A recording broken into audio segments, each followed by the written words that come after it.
This man doesn't need an introduction. I think 99% of the world knows him. You might have thought that the subject of this video is Joseph Stalin, but no, in this video, we're going to take a look at his family. This lady is Stalin's first wife. Her name is Kato, which is a shortened version of her full name, Ekaterina Svanidze. They had a son together named Yakov Dzhugashvili. But why Dzhugashvili and not Stalin? You should know that when this child was born, Stalin's original name was Joseph Dzhugashvili, and he had not yet changed it to Stalin. Stalin means man made of steel, which you can interpret as a man of iron.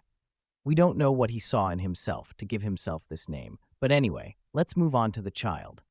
When Yakov turned 1, he lost his mother due to typhus.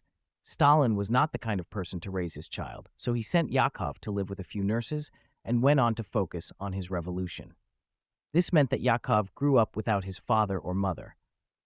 13 years passed since then, and the October Revolution had succeeded, and Stalin had become one of the most powerful men in the country. At the age of 41, Stalin had the opportunity to marry again, so he chose an 18-year-old girl from Baku named Nadezhda Alliluyeva. They had 2 children together, Vasily, born in 1921, and Svetlana, born in 1926, who was Stalin's last child. So, Stalin had 2 sons and 1 daughter. Let's start with the first son, Yakov, who grew up with nurses. Yakov, as you might recall, was born in 1907, and his mother had passed away. It's hard to believe, but until Yakov was 14, Stalin didn't even think about his son. But in 1921, Stalin decided to bring his son, who was living in Georgia, to Moscow. He finally met his son, but treated him very coldly, as if he didn't like him at all. He didn't even allow Yakov to change his name from Yakov Dzhugashvili to Stalin like his other children. Despite this, Stalin's second wife and their 2 children had a good relationship with Yakov. No one ever understood why Stalin had such an issue with this son. Yakov grew up deeply depressed and tried to commit suicide multiple times. At the age of 18, he fell in love with a girl named Zoya Gon, and they decided to marry, something Stalin didn't approve of at all. Just like with his relationship with Yakov, no one understood why he opposed his son's marriage to this girl. As a result, Stalin told Yakov that since he had married, he would have to leave Moscow. Yakov then moved to Leningrad, now St. Petersburg, where his relationship with his wife soon fell apart, and they divorced. Yakov found another woman, Olga Golishova. They had a son, whom they named Yevgeny Yakovlev. Without Stalin's permission, the child was given the Stalin surname. When Stalin found out, he ordered that the boy's last name be changed back to Dzhugashvili immediately. Yakov lived a difficult life in Leningrad with no income, and he had to take on tough jobs, such as cleaning people's chimneys. Since his last name was not Stalin, no one knew he was Stalin's son, and Yakov never told anyone because he was embarrassed. Throughout his life, Yakov tried to do things to please Stalin and gain his approval and affection, but Stalin never showed any care for him. In 1937, Yakov decided to join the military academy. There, he became an artillery engineer and no longer had to do hard labor. He joined the Red Army as an officer and began his duties. At that time, the largest military force in the world, the Nazi Army, invaded the Soviet Union. The Red Army was caught off guard, lacking soldiers and equipment. Stalin ordered that all units be sent to the front lines, and Yakov, who was one of his officers, was not given any special treatment. Yakov found himself in the front lines, fighting in the Battle of Smolensk, where he was captured by the Germans. The Germans soon realized who he was, so they took him to a special facility to hold him for future use. Stalin, upon hearing of his son's capture, declared Yakov a traitor for allowing himself to be captured by the Germans.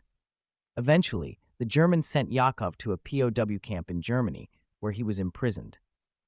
A few years later, during the Battle of Stalingrad, German Field Marshal Friedrich Paulus was captured by the Red Army. The Nazis proposed exchanging Yakov for Paulus, but Stalin refused, saying that he would never exchange a lieutenant for a general, even though Yakov was his own son. This response made the Germans realize that Yakov was of no value to Stalin. Consequently, they executed him in the POW camp, and no one knows exactly how he was executed. Years later, in 1977, the Soviet Red Army and the Soviet government posthumously awarded Yakov Dzhugashvili a patriotic memorial medal. This was the fate of Stalin's first son. Now let's move on to his second child, Vasily Stalin. After Stalin's second wife, Nadezhda Alliluyeva, committed suicide at the age of 32 due to Stalin's horrific behavior, Stalin was deeply saddened by the news, as he couldn't believe it. Many of Stalin's acquaintances said that this was the saddest expression they had ever seen on Stalin's face. At Nadezhda's funeral, Stalin said, "The only person who could soften my hard heart is gone. She took with her my warmth for humanity." After Nadezhda's suicide, Stalin did not bond with his children, neither with Vasily nor with Svetlana. Vasily, at the age of 13, was left without both parents, and so he turned to alcohol. By the age of 14, Vasily was a full-fledged alcoholic, drinking in the mornings before school, fighting with other kids, and even beating up teachers. No one dared to say anything to him because of his last name, Stalin, fearing that they would be punished. Reports of Vasily's behavior were sent to Stalin, but he didn't care. When Vasily turned 18, he joined the army. He claimed to have quit drinking, but he still consumed alcohol regularly.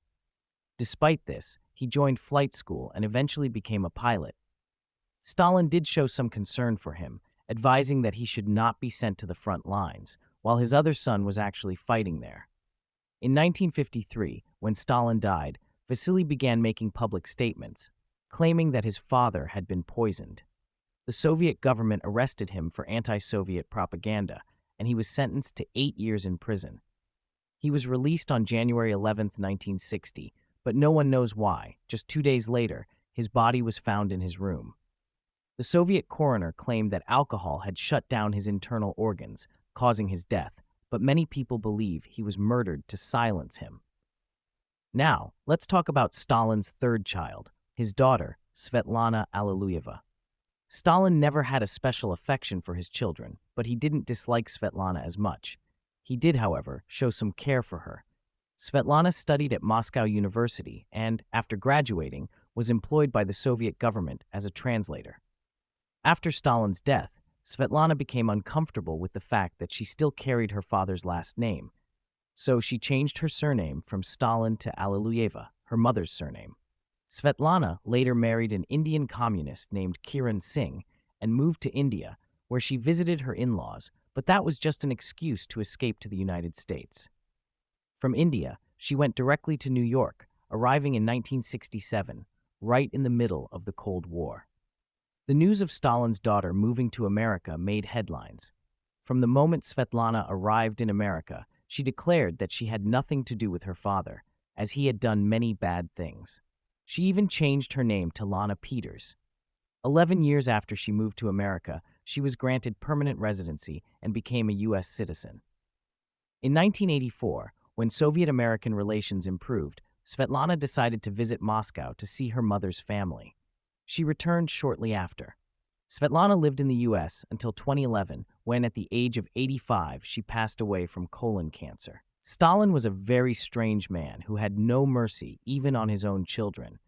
If a person can't have mercy on his own children, how could he show mercy to his people? Please share your thoughts. Please support us with subscribe, like, and comments. And thanks for your watching.